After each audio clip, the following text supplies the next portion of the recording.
ದೇವಸ್ಥಾನದ ಬ್ರಹ್ಮಕಲಶಗಳದು ಮೂಡಪ್ಪ ಸೇವೆಗೆ ಜಗದೀಶ್ ಪ್ರಸಾದ್ ಅವರು ಎಕ್ಸಿಕ್ಯೂಟಿವ್ ಆಫೀಸರ್ ಆಗಿ ಇಲ್ಲಿ ಬಂದು ನಮ್ಮೊಂದಿಗೆ ಸೇರಿದ್ದಾರೆ. ಬ್ರಹ್ಮಕಲಶದ ಕಾರ್ಯಕ್ರಮ ಎಲ್ಲ ಮುಗಿದು ಮೂಡಪ್ಪ ಸೇವೆ ಎಲ್ಲ ಕಳೆದು ನಡೆಯುವಂಥ ಎಲ್ಲ ಕೆಲಸದಲ್ಲಿ ಜಗದೀಶ್ ಅವರು ನಮ್ಮ ದೇವಸ್ಥಾನ ಅಂತ ಹೇಳುವ ಲೆಕ್ಕದಲ್ಲಿ ತುಂಬ ಮುತುವರ್ಜಿ ವಹಿಸಿ ಕೆಲಸ ಮಾಡಿದ್ದಾರೆ. ಜೊತೆಗೆ ನಮಗೆ ಕ್ಷೇತ್ರದ ಎಲ್ಲ ಅಭಿವೃದ್ಧಿಗೂ ದೇಣಿಗೆ ಕೊಟ್ಟಂತಹ ಭಕ್ತಾದಿಗಳು ಮತ್ತು ಮಹಾದಾನಿಗಳು, ಬೇರೆ ಬೇರೆ ಕ್ಷೇತ್ರಗಳವರು, ಮಠಾಧೀಶರು ಎಲ್ಲ ಇದ್ದಾರೆ. ಅವರಿಗೆಲ್ಲ ನಾವು ಚಿರಋಣಿಗಳು. ಕ್ಷೇತ್ರಕ್ಕೆ ಎಲ್ಲರೂ ಬರ್ತಾಯಿರಿ. ಈ ದೇವಸ್ಥಾನದ ಅಭಿವೃದ್ಧಿಯಲ್ಲಿ ನೀವು ನಿರಂತರ ಪಾಲ್ಗೊಳ್ಳುತ್ತಾ ಇರಿ. ಧನ್ಯವಾದಗಳು.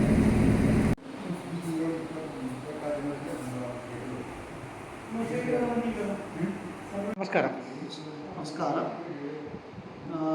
മധൂര് മദനന്തേശ്വര വിനായക ക്ഷേത്ര എക്സിക്യൂട്ടീവ് ഓഫീസറായ ജഗദീഷ് പ്രസാദ് ഭക്തജനങ്ങളോട് നടത്തുന്ന ഒരു അഭ്യർത്ഥന. കഴിഞ്ഞ കുറേ വർഷങ്ങളായി നടന്നു വന്ന നവീകരണ ബ്രഹ്മകലശ ഉത്സവം കഴിഞ്ഞ 2025 ഏപ്രിലിൽ കഴിഞ്ഞു. അതിനുശേഷം പല പ്രവൃത്തികളും ഇവിടെ ചെയ്തു. ഭക്തജനങ്ങൾക്ക് സൗകര്യപ്രദമായി വഴിപാട് കൗണ്ടർ,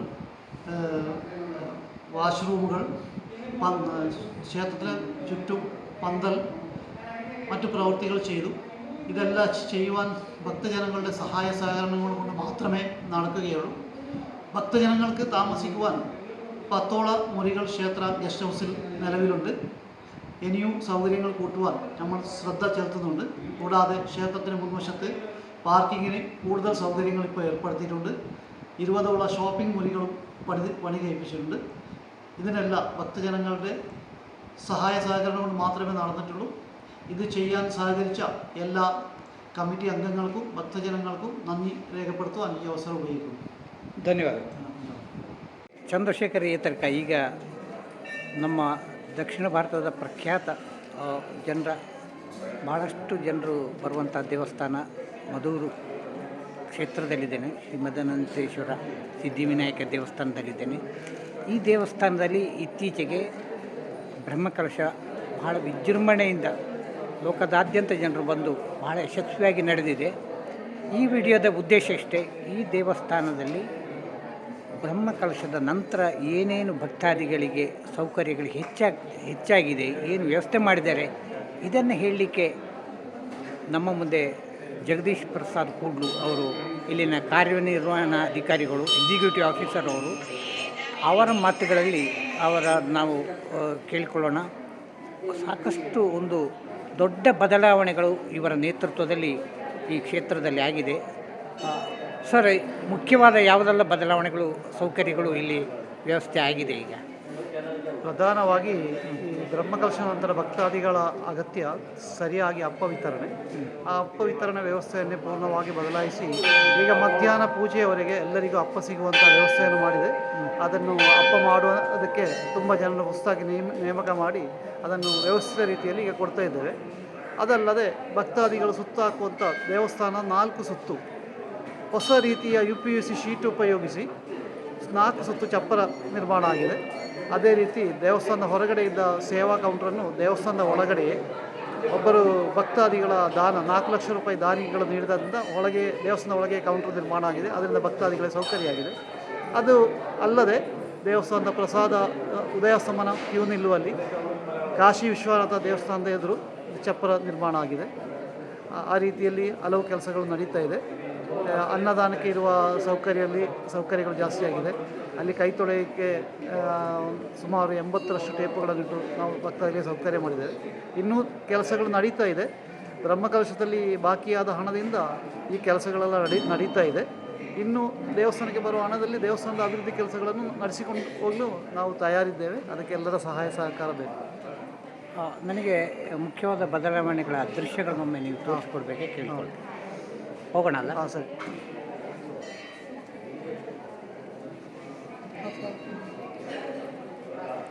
ನಾವು ಕ್ಷೇತ್ರದ ಸುತ್ತ ನಮ್ಮ ಕಾರ್ಯನಿರ್ವಹಣಾಧಿಕಾರಿಯವ್ರ ಜೊತೆಗಿರ್ತಾರೆ.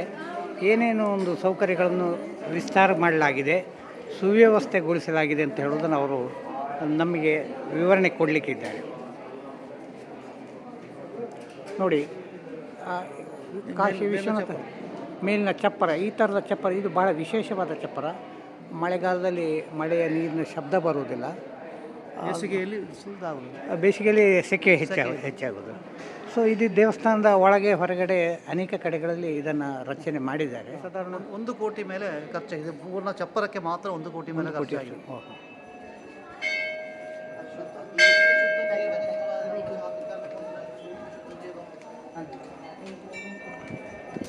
അവിടെ ആർന്ന് ചെയ്യൂ, ആർന്ന് ചെയ്യുന്ന നിങ്ങൾ വീട് മരിച്ചത് വീട്ടിലല്ലേ? ಮೊದಲು ಹೋಮ ಇಲ್ಲಿ ಆಗ್ತಾಯಿತ್ತು. ಇಲ್ಲಿ ಈ ಭಾಗದಲ್ಲಿ ಗಣಪತಿ ಹೋಮ ಪ್ರತಿ ದಿವಸ ಆಗ್ತಾಯಿತ್ತು ಸರ್. ಈಗ ಹೇಗೆ ಏನು ವ್ಯವಸ್ಥೆ ಇದ್ದು ಸರ್? ಈಗ ದಿವಸ ಹೋಮ ಗಣಪತಿಯ ನೇರ ಎದುರು ಗೋಪುರದಲ್ಲೇ ನಡೀತಾ ಇದೆ. 108 ತೆಂಗಿನಕಾಯಿಯ ಗಣಹೋಮ ಬಡಗು ಭಾಗದ ಗೋಪುರದಲ್ಲಿ ನಡೀತಾ ಇದೆ. ಪ್ರತಿನಿತ್ಯ ಆಗ್ತದೆ. ಗಣಪತಿ ದೇವರ ಎದುರುಗಡೆ ಆಗ್ತದೆ. ಗಣಪತಿ ದೇವರ ಎದುರುಗಡೆ ಪ್ರತಿನಿತ್ಯ ನಡೀತದೆ. ಪ್ರತಿನಿತ್ಯ ಬೆಳಿಗ್ಗೆ 8 ಗಂಟೆಗೆ ಪ್ರಾರಂಭ ಆಗ್ತದೆ. ಅದರ ನಂತರ ಎಲ್ಲ ದಿವಸವೂ ಒಬ್ಬೊಬ್ಬರ ಸೇವೆಯಾಗಿ ಮೃತ್ಯುಂಜಯ ಹೋಮ, ದುರ್ವ ಹೋಮಗಳು ಇರ್ತದೆ. 108 ತೆಂಗಿನಕಾಯಿಯ ಗಣಹೋಮ ಈಗ ಪ್ರತಿ ಆದಿತ್ಯವಾರ, ಮಂಗಳವಾರ, ಶುಕ್ರವಾರ ನಾವು ಮಾಡಿಕೊಡ್ತೇವೆ.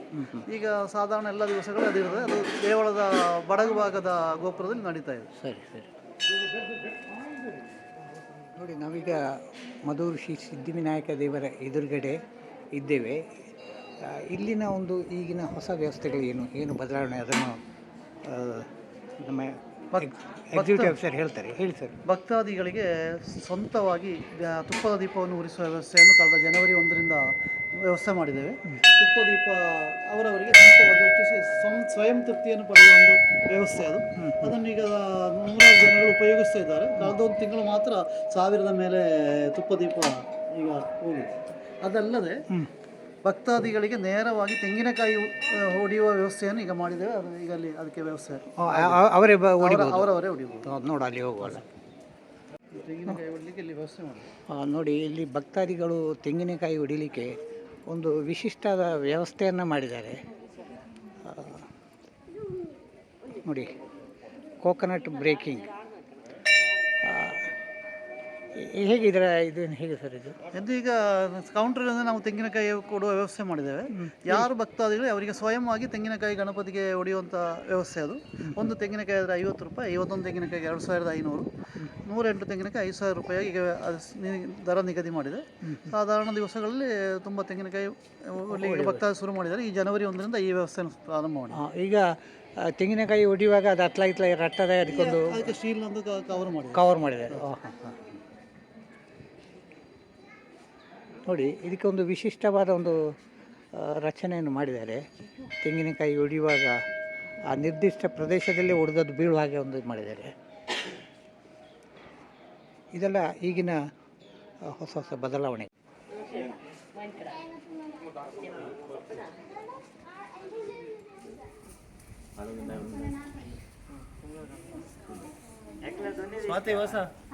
ಮಧೂರು ದೇವಸ್ಥಾನದ ಆವರಣದ ಒಳಗೆ ಉಪದೇವರುಗಳ ಗುಡಿಗಳಿದೆ.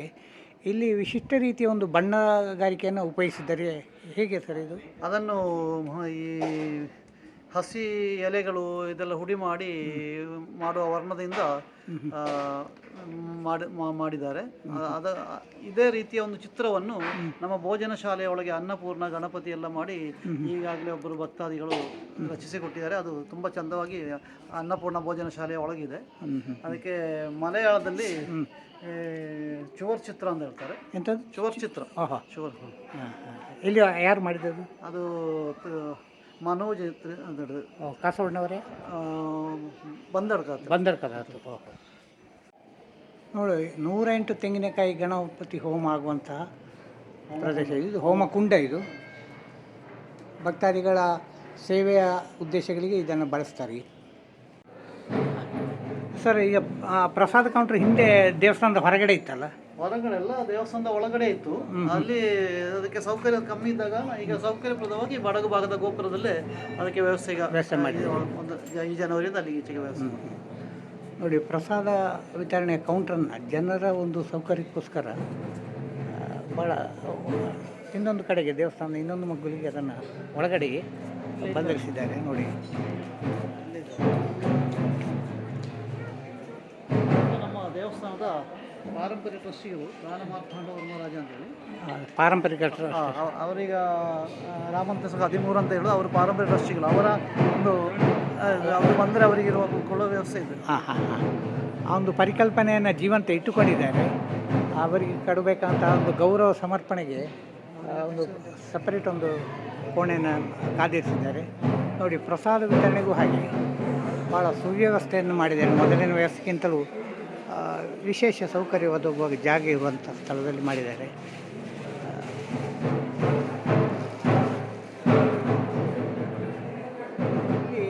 ವೀಲ್ ಚೇರ್ ಕಾಣ್ತಾ ಇದೆ, ಮತ್ತು ಫೀಡಿಂಗ್ ರೂಮ್ ಕಾಣ್ತಾ ಇದೆ. ಅದು ಬರುವ ಭಕ್ತಾದಿಗಳು ಮಗುವಿಗೆ ಹಾಲು ಉಡಿಸೋಕ್ಕೆ ಎಲ್ಲ ಸೌಕರ್ಯ ರೂಮ್ ಮಾಡಿರ್ತದೆ. ಹಾಗೆ ಅಂಗವಿಕಲರಾಗಿ ಬರುವವರಿಗೆ ವೀಲ್ ಚೇರ್ನ ವ್ಯವಸ್ಥೆ ಇದೆ. ಅಲ್ಲದೆ ಅಂಗವಿಕಲರಿಗೆ ನಾವು ವಾಹನವನ್ನು ದೇವರ ನಡೆಯವರೆಗೆ ಬಿಡುವ ವ್ಯವಸ್ಥೆ ಇದೆ. ಬೇಕಿದ್ರೆ ಅಲ್ಲಿವರೆಗೆ ಬರ್ಬೋದು. ಬರ್ಬೋದು. ಹೊರಗಡೆ ಈಗೊಂದು ಬ್ರಹ್ಮಕಲಶದ ನಂತರದ ಒಂದು ಹೊಸ ರಚನೆಗಳಾಗ್ತಾ ಇದೆ. ಬ್ರಹ್ಮಕಲಶ ಆದ ಕೂಡಲೇ ಎಲ್ಲವೂ ನಿಂತೋಗಿದೆ, ಇಲ್ಲ ಕಾಮಗಾರಿ ಕೆಲಸಗಳು ಮತ್ತು ಮುಂದುವರಿತಾ ಇದೆ. ಸರ್, ಅದೊಂದು ಸ್ವಲ್ಪ ತೋರಿಸಿದ್ದಾರೆ, ಹೇಳಿ ಸರ್. ಅದು ದೇವಸ್ಥಾನದ ಹೊರಗಡೆಯೂ ಭಕ್ತಾದಿಗಳಿಗೆ ಒಂದು ಸೇವಾ ಕೌಂಟಿನ ವ್ಯವಸ್ಥೆಯಿಂದ ಅದನ್ನು ಮಾಡಿದೆ. ಅದರ ಗುಟ್ಟಿಗೆ ದೇವಸ್ಥಾನದ ನಮ್ಮ ಚಿನ್ನಾಭರಣಗಳು ಭದ್ರವಾಗಿಸೋಕ್ಕೆ ಭದ್ರತಾ ಕೊಠಡಿಯನ್ನು ಅದರೊಟ್ಟಿಗೆ ಈಗ ಮಾಡಿಯಾಗಿದೆ. ಅದೀಗ ಎಷ್ಟು ಕಾಸ್ಟ್ ಸಾಧಾರಣ ಕಾಮಗಾರಿ? ಅದೀಗ ಈ ನಮ್ಮ ಶೌಚಾಲಯ, ಈ ಬಿಲ್ಡಿಂಗ್ ಎಲ್ಲ ಸೇರಿ 1.5 ಕೋಟಿಯ ಪ್ರಾಜೆಕ್ಟ್. ನೋಡಿ, ಭಕ್ತಾದಿಗಳಿಗೆ ಇನ್ನಷ್ಟು ಏನು ಅಂತ, ದೇವಸ್ಥಾನಕ್ಕೆ ಬಂದಾಗ ರೆಸ್ಟ್ ರೂಮ್ ಬೇಕಾಗುತ್ತೆ. ಬಟ್ ಇಲ್ಲಿ ಸಮಸ್ಯೆ ಏನು ಅಂತಂದರೆ, ಮಳೆಗಾಲದಲ್ಲಿ ನೀರಿನ ಪ್ರವಾಹ ಒಳನುಗ್ತದೆ. ನೀರಿನ ಪ್ರವಾಹಕ್ಕಿಂತಲೂ ಎತ್ತರ ಸ್ಥಳದಂಥ ಇಲ್ಲಿ ಟಾಯ್ಲೆಟ್ ರಚನೆ ಮಾಡಲೇಬೇಕಾದಂಥ ಒಂದು ಪರಿಸ್ಥಿತಿ ಇಲ್ಲಿದೆ. ಇಂದಿನ ಭೌಗೋಳಿಕ ಪರಿಸ್ಥಿತಿ ಆಗಿದೆ. ಬಟ್ ದೇವಸ್ಥಾನದ ಸಂಬಂಧಪಟ್ಟವರು ಮತ್ತು ಎಕ್ಸಿಕ್ಯೂಟಿವ್ ಆಫೀಸರ್ ಇವರೆಲ್ಲ ಅದನ್ನೆಲ್ಲ ಮನಗಂಡು ಎತ್ತರದ ಜಾಗದಲ್ಲಿ ಟಾಯ್ಲೆಟ್ಗಳನ್ನು ಒಂದು ರಚನೆಗೆ ಅವರು ತೊಡಗಿದ್ದಾರೆ. ಅಂತಿಮ ಹಂತದಲ್ಲಿ ಇನ್ನು ಸ್ವಲ್ಪ ದಿವಸಗಳಲ್ಲಿ ಅದನ್ನು ಭಕ್ತಾದಿಗಳ ಉಪಯೋಗಕ್ಕೆ ಬಿಟ್ಟು ಕೊಡ್ತಿದ್ದಾರೆ.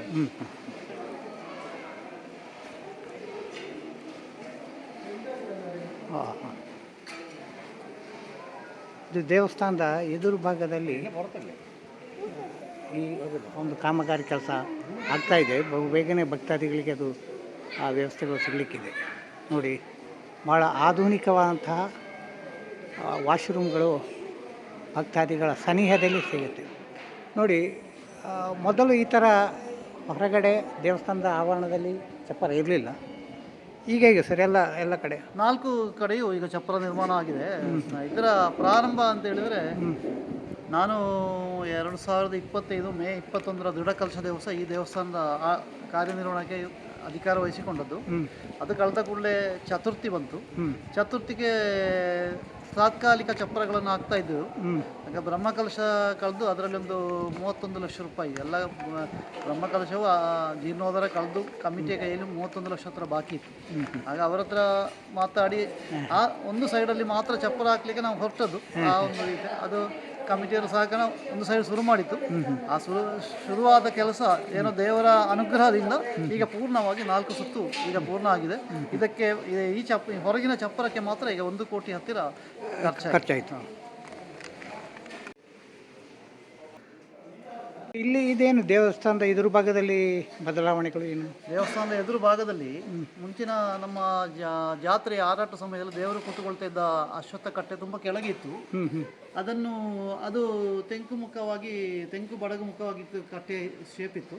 ಅದನ್ನು ಈಗ ತಂತ್ರಿಗಳೆಲ್ಲರ ಅಭಿಪ್ರಾಯ ಪ್ರಕಾರ ಅದು ಪೂರ್ವ ಪಶ್ಚಿಮ ಮುಖವಾಗಿ ಅದನ್ನು ಎತ್ತರಿಸಿ ಅದನ್ನು ಎತ್ತರ ಮಾಡಿದ್ದೇವೆ. ಆ ಎತ್ತರ ಮಾಡುವ ಉದ್ದೇಶ ಅಂತ ಹೇಳಿದ್ರೆ, ನಮ್ಮ ಎದುರಿನ ಸ್ಟೆಪ್ಪುಗಳನ್ನು ಎತ್ತರ ಮಾಡಿದ್ದೇವೆ. ಮಳೆಗಾಲದಲ್ಲಿ ನೆರೆ ನೀರು ಜಾಸ್ತಿ ಒಳಗೆ ಬರೋದನ್ನು ತಡೀಲಿಕ್ಕೆ ಬೇಕಾಗಿ ಸ್ವಲ್ಪ ಎತ್ತರ ಮಾಡಿ ಅದರ ವ್ಯವಸ್ಥೆಯನ್ನು ಈಗ ಚೇಂಜ್ ಮಾಡಿದ್ದೇವೆ. ಇಲ್ಲಿನ ಒಂದು ಭೌಗೋಳಿಕವಾದ ಒಂದು ದೊಡ್ಡ ಬಹಳ ಕಷ್ಟದ ಒಂದು ಪರಿಸ್ಥಿತಿ ಏನು ಅಂತ ಹೇಳಿದ್ರೆ, ಮಳೆಗಾಲದಲ್ಲಿ ಪಕ್ಕದ ಮಧುವಾಹಿನಿಯ ಆ ಪ್ರವಾಹದ ನೀರು ದೇವಸ್ಥಾನದ ಒಳಗಡೆ ಬರುವಂಥ ಒಂದು ಸಮಸ್ಯೆ ಇತ್ತು. ಅದಕ್ಕೆ ಒಂದು ರೀತಿಯ ಪರಿಹಾರ, ಒಂದು ಶಾಶ್ವತ ಅಂತಲ್ಲ, ಒಂದು ಪ್ರಯತ್ನ ಅದನ್ನು ಮಾಡ್ತಾ ಇದ್ದಾರೆ. ಇಲ್ಲಿ ಒಂದು ಸ್ಟೆಪ್ಪಿನಷ್ಟು ಹೆಚ್ಚು ಒಂದು ಅಡಿಯಷ್ಟು ನಾವು ಜಾಗ ಎತ್ತರ ಮಾಡಿದ್ವಿ. ನೋಡಿ, ಮುಂಚಿನ ಲೆವೆಲ್ಗಿಂತ ಇದರಲ್ಲಿ ನೀವು ಕಾಣ್ಬೋದು ರಚನೆ ಮೂಲಕ ಎತ್ತರಿಸಿದ್ದಾರೆ. ಅಂದರೆ ಇಲ್ಲಿನ ಪ್ರತಿ ಸಮಸ್ಯೆಗಳ ಬಗ್ಗೆ ಅವರು ಗಮನ ಹರಿಸಿದ್ದಾರೆ. ಅದಕ್ಕೆ ಏನು ಮಾಡಲಿಕ್ಕೆ ಸಾಧ್ಯತೆ ಇರೋ ಎಲ್ಲ ಒಂದು ಹೆಜ್ಜೆಗಳನ್ನು ಅವರು ತಗೊಂಡಿದ್ದಾರೆ. ನೋಡಿ, ಇಲ್ಲಿ ಬಹುಶಃ ಇಲ್ಲಿ ಇದು ಗೋಡೆ ಇರಲಿಲ್ವ ಅಂತ, ತಡೆಗೋಡೆ ಅಲ್ಲ, ಇಲ್ಲಿ ತಡೆಗೋಡೆ ಇರಲಿಲ್ಲ ಅಂತ ಕಾಣ್ತದೆ. ನೋಡಿ ಈ ತಡೆಗೋಡೆ ಹೊಸ ತಡೆಗೋಡೆ, ಇದು ಮಧುವಾಹಿನಿ ಹರಿದು ಬರುವಂತಹ ಜಾಗ. ನಾವು ಅಶ್ವತ್ಥಕಟ್ಟೆಯ ಮೇಲ್ಭಾಗದಲ್ಲಿದ್ದೇವೆ. ಇದನ್ನೆಲ್ಲ ಎತ್ತರಿಸಿದ್ದಾರೆ ನೋಡಿ. ಇಡೀ ಒಂದು ಹೊಸ ಕಾಮಗಾರಿ ರಚನೆಯ ಸ್ಥಳವನ್ನು ಎತ್ತರದ ಜಾಗದಲ್ಲಿ ಈಗ ಕಟ್ಟಿದ್ದಾರೆ. ದೇವಸ್ಥಾನದ ಪುಷ್ಕರಣಿ ಸಮೀಪ ಇದ್ದೇವೆ.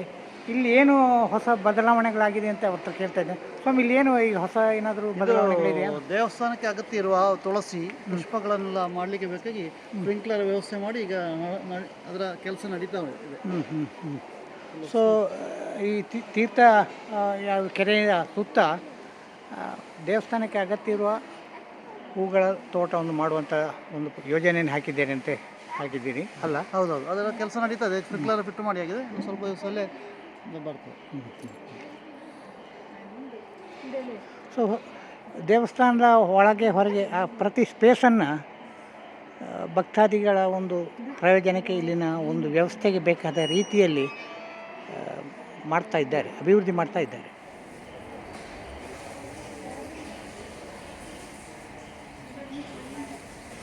ದೇವಸ್ಥಾನದ ಒಳಗೆ ನಾವು ಪ್ರವೇಶ ಮಾಡುವಾಗ ಎಡಭಾಗದಲ್ಲಿ ಇರುವಂತಹ ಕಟ್ಟಡ, ಇದರ ಒಳಗಡೆ ಇದರಲ್ಲಿ ಏನೇನು ವ್ಯವಸ್ಥೆಗಳಿದೆ ಅಂತ ಹೇಳೋದನ್ನು ಮಾನ್ಯರ ಹತ್ರ ನಾನು ಕೇಳ್ತಾ ಇದ್ದೇನೆ. ಅವರು ಅದನ್ನು ತೋರಿಸಿಕೊಡ್ಲಿಕ್ಕೆ ಇದ್ದಾರೆ.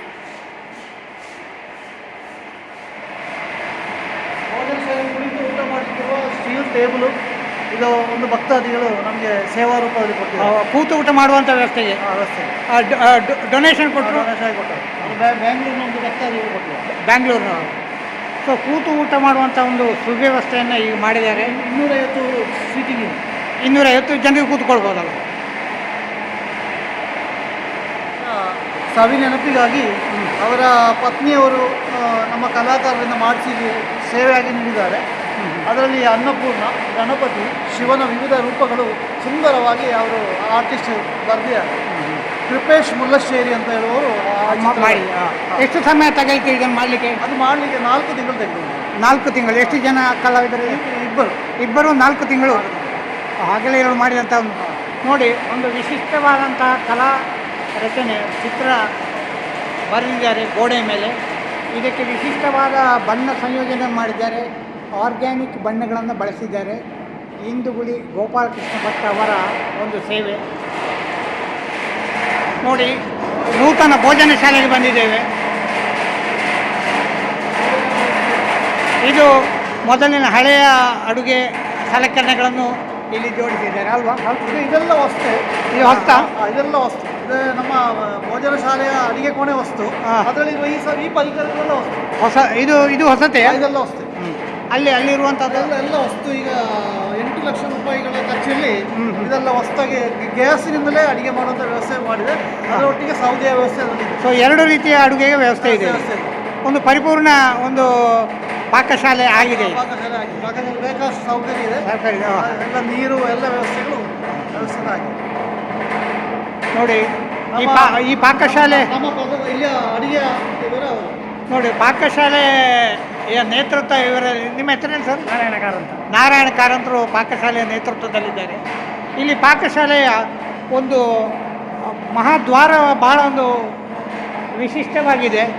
ಏನಿದು ಈ ಬಾಗಿಲು ಈ ಥರ ಇದೆ ಅನ್ನೋದು? ಅದೇ ದೇವಸ್ಥಾನದ ಎದುರಿನ ಮಹಾದ್ವಾರ. ಅದನ್ನೇ ಇಲ್ಲಿ ತಂದು ಇಟ್ಟದ. ಮಧೂರು ಶ್ರೀ ಮದಂತೇಶ್ವರ ದೇವಸ್ಥಾನದ ಒಳಗಡೆ ಹೋಗುವ ಮಹಾದ್ವಾರದಲ್ಲಿದ್ದಂತಹ ಹಳೆಯ ಕರ್ಗಲಿನ ಆ ಒಂದು ಚೌಕಟ್ಟನ್ನು ಇಲ್ಲಿ ಜೋಡಿಸಿದ್ದಾರೆ. ಅದೊಂದು ಚಿರ ಸ್ಮರಣೆಯಲ್ಲಿ ಇರಬೇಕು. ಅದು ಚೆನ್ನಾಗಿದೆ. ಅದೊಂದು ಹಳೆ ನೆನಪಿಗೆ ಬೇಕು ಅಂತೇಳಿ ಇಲ್ಲಿ ಅಡುಗೆ ಕೋಣೆಯಲ್ಲಿ ಅದನ್ನು ಜೋಡಿಸಿದ್ದಾರೆ. ಸಪೋರ್ಟಾಗಿ ಅದಕ್ಕೆ ಬೆಂಬಲವಾಗಿ ಇರುವಂಥ ಉಳಿದ ರಚನೆಗಳನ್ನು ನಾವೀಗ ಗಮನಿಸ್ತಾ ಇದ್ದೇವೆ ನೋಡಿ. ಇಲ್ಲಿ ಸ್ಟೀಮ್ ಕುಕ್ಕಿಗೆ ಬೇಕಾದಂಥ ವ್ಯವಸ್ಥೆಗಳು. ಇದು ಗ್ಯಾಸು, ಅದು ಸೌದೆ, 2 ವ್ಯವಸ್ಥೆ ಇದೆ. ಗ್ಯಾಸ್ ಬೇಕಾದ್ರೆ ಗ್ಯಾಸ್, ಸೌದೆ ಬೇಕಾದ್ರೆ ಸೌದೆ ನೋಡಿ. ಇದು ಗ್ಯಾಸಿನ ಸ್ಟೀಮ್ ಕುಕ್ಕಿನ ವ್ಯವಸ್ಥೆ ಇದೆ. ಜೊತೆಗೆ ನಮ್ಮ ಪರಂಪರಾಗತ ಹಳೆಯ ಸ್ಟೈಲಿನ ಇದು ಹಳೆ ಮೊದಲಿದ್ದಂಥ ರಚನೆ. ಅದನ್ನು ಏನು ನಿರುಪಯುಕ್ತ ಅಂತವೇನು ಅದನ್ನು ಬದಿಗೆ ಇಡಲಿಲ್ಲ. ಅದನ್ನು ಈಗಲೂ ಬಳಸ್ತಾ ಇದ್ದಾರೆ. ಎರಡನ್ನೂ ಉಪಯೋಗಿಸ್ತಾರೆ. ಯಾಕಂದರೆ ಇಲ್ಲಿ ಸಾಕಷ್ಟು ತೆಂಗಿನ ತ್ಯಾಜ್ಯಗಳು ಇದೆಲ್ಲ ಇರ್ತದೆ. ಅದನ್ನು ಬಳಸ್ತಾರೆ. ಸದುಪಯೋಗ ಮಾಡಲಿಕ್ಕೆ ಹಾಳಾದ ಮರಮುಟ್ಟೆಗಳು ಇಲ್ಲ ಅದನ್ನು ಬಳಸಲಿಕ್ಕಾಗಿ. ಸೊ ಎಲ್ಲ ನೋಡಿ, ಅಡಿಗೆ ಕೋಣೆ, ಅದಕ್ಕೆ ಸಪೋರ್ಟಿವ್ ಆಗಿ ಸ್ಟೀಮ್ ಕುಕ್ಕಿನ ಒಂದು ಕೋಣೆ, ಮತ್ತು ಸೌದೆಗೆ ಬೇಕಾದಂಥ ಕೋಣೆ, ಸಾಮಾನು, ದೇವಸ್ಥಾನಕ್ಕೆ ಬರುವಂಥ ತೆಂಗಿನಕಾಯಿಯ ಸಂಗ್ರಹಕ್ಕೆ ಎಲ್ಲದಕ್ಕೂ ಇಲ್ಲಿ ವ್ಯವಸ್ಥೆಗಳಾಗಿದೆ. ಇದೆಲ್ಲ ಗಮನಿಸಬೇಕಂತ ಹೇಳಿದ್ರೆ ದೇವಸ್ಥಾನದ ಒಂದು ಅಭಿವೃದ್ಧಿ ಮಂಡಳಿಯ ಅಧ್ಯಕ್ಷರು ನಮ್ಮ ಜೊತೆಗಿದ್ದಾರೆ. ಅವರನ್ನು ಮಾತಾಡಿಸುವ ಜಯದೇವ ಖಂಡಿಗೆ ಇದ್ದಾರೆ. ಒಂದು ಥರದ ಭಕ್ತಾದಿಗಳನ್ನು ಮುನ್ನಡೆಸಿದಂಥ ಒಂದು ಟೀಮಿನ 2 ಜನ ಪ್ರಾಮುಖ್ಯ ಮಂದಿ ಈಗ ನಮ್ಮ ಜೊತೆಗಿದ್ದಾರೆ. ಭಕ್ತಾದಿಗಳನ್ನು ಆಸಕ್ತನ್ನು ಜೊತೆಗೂಡಿಸಿ ಬಹುದೊಡ್ಡ ಒಂದು ಜೀರ್ಣೋದ್ಧಾರ ಪುನರುಜ್ಜೀವನದ ಒಂದು ಕೆಲಸ ಇಲ್ಲಿ ಆಗಿದೆ. ಜಯದೇವ ಖಂಡಿಗೆಯವರೇ ನಮಸ್ಕಾರ. ಈಗ ದೇವಸ್ಥಾನದ ಜೀರ್ಣೋದ್ಧಾರದ ನಂತರದ ದಿನಗಳ ನಾವು ಮುಟ್ಟಿದ್ದೇವೆ. ಏನನ್ನಿಸ್ತದೆ, ಏನು ಬದಲಾವಣೆಗಳನ್ನು ನೀವು? ಬದಲಾವಣೆಗಳು ಸುತ್ತಲೂ ನಾವು ಚಪ್ಪರ ಹಾಕಿದ್ದೇವೆ, ಮತ್ತು ಇಲ್ಲಿ ಪಾರ್ಕಿಂಗಿಗೆ ಬೇಕಾದಷ್ಟು ಜಾಗೆಯನ್ನು ಒಂದು ಸೈಡ್ನಲ್ಲಿ ಮಾಡಿದ್ದೇವೆ. ಇನ್ನು ಇತರ ಸಣ್ಣ ಟಾಯ್ಲೆಟ್ಗಳು ಅಂಥ ಕೆಲಸಗಳನ್ನು ಮಾಡ್ತಾ ಇದ್ದೇವೆ. ಮತ್ತೊಂದು ದೇವಸ್ಥಾನಕ್ಕಾಗಿ ಒಂದು ಸೆಪರೇಟ್ ಲಾಕರ್ ರೂಮನ್ನು ವ್ಯವಸ್ಥೆ ಮಾಡಿದೆ. ಒಂದು ಶಾಪಿಂಗ್ ಕಾಂಪ್ಲೆಕ್ಸು ಕಮಿಟಿ ಮತ್ತು ದೇವಸ್ಥಾನ ಒಟ್ಟಿಗೆ ಸೇರಿ ಕಟ್ತಾ ಇದ್ದೇವೆ. ಶಾಪಿಂಗ್ ಕಾಂಪ್ಲೆಕ್ಸ್ ಈಗ ದೇವಸ್ಥಾನದ ಎದುರುಗಡೆ ದೇವಸ್ಥಾನಕ್ಕೆ ನೋಟಕ್ಕೆ ಅಡ್ಡವಾಗಿದೆ, ಅದನ್ನು ಬದಲಾವಣೆ ಮಾಡ್ತೀರಾ? ಅಲ್ಲ, ದೇವಸ್ಥಾನ ಹಿಂಭಾಗದಲ್ಲಿ, ಹಿಂಭಾಗದಲ್ಲಿ ಅದನ್ನು ಪಡುಭಾಗದಲ್ಲಿ ಮಾಡ್ತಾ ಇದ್ದೇವೆ. ಅದೆಲ್ಲ ಕೆಲಸಗಳು ಸಾಧಾರಣ ಮುಕ್ಕೊಂಡು ಬಂತು. ನಾವು ಈ ತಿಂಗಳು ನಮ್ಮ ಕಮಿಟಿಯನ್ನು ಒಂದು ಜೀರ್ಣೋದ್ಧಾರ ಸಮಿತಿಯನ್ನು ಬರ್ಖಾಸ್ತು ಮಾಡುವ ಹಂತಕ್ಕೆ ಬಂದು ಮುಟ್ಟಿದ್ದೇವೆ. ಒಟ್ಟು ಹಳತ್ತು ಮತ್ತು ಈಗ ಹೊಸತ್ತು ನಿಮಗೆ ನಿಮ್ಮ ಮಾನಸಿಕವಾಗಿ ಏನು ನಿಮಗೆ ನಾವು ಹೇಳುವುದಲ್ಲ, ಬಂದವರು ನೋಡಿ ಹೇಳಬೇಕು. ಅದನ್ನೆಲ್ಲ ಈ ಕೆಲಸ ಮಾಡಿದ ತೃಪ್ತಿ ಇದೆ ನಿಮಗೆ? ಹೇಗೆ ತೃಪ್ತಿ ಇದೆ. ದೇವರೆಲ್ಲ ಒಂದು ಚೆಂದಾಗಿ ನಡೆಸಿಕೊಟ್ಟಿದ್ದಾರೆ, ಹಾಗಾಗಿ ನಮಗೆ ಸಹ ತೃಪ್ತಿ ಇದೆ. ದೇವರ ದಯದಿಂದ ಎಲ್ಲ ಕೆಲಸ ಚಂದದಲ್ಲಿ ಮುಗ್ದಿದೆ. ನಮ್ಮ ಪಾರ್ಕಿಂಗ್ ವ್ಯವಸ್ಥೆ ಇಲ್ಲಿ ಮುಂಚೆ ಇಂಥ ಕ್ವಾರ್ಟರ್ಸ್ ಎಲ್ಲ ಇತ್ತು, ಅದನ್ನು ತುಂಡು ಮಾಡಿ ಈಗ ಅದನ್ನು ವ್ಯವಸ್ಥೆ ಜಾಸ್ತಿ ಮಾಡಿದೆ. ನೋಡಿ, ಭಕ್ತಾದಿಗಳಿಗೆ ದೇವಸ್ಥಾನದ ಸುತ್ತಮುತ್ತ ಪಾರ್ಕಿಂಗ್ ಸಮಸ್ಯೆ ಇತ್ತು. ಈಗ ಹಳೆಯ ರಚನೆ ಎಲ್ಲ ತೆಗೆದು ವಿಶಾಲವಾದ ಪಾರ್ಕಿಂಗ್ ವ್ಯವಸ್ಥೆಯನ್ನು ಇಲ್ಲಿ ಮಾಡ್ತಾ ಇದ್ದಾರೆ. ಅದರ ಕೆಲಸ ಇನ್ನಷ್ಟು ಆಗ್ತಾ ಇದೆ.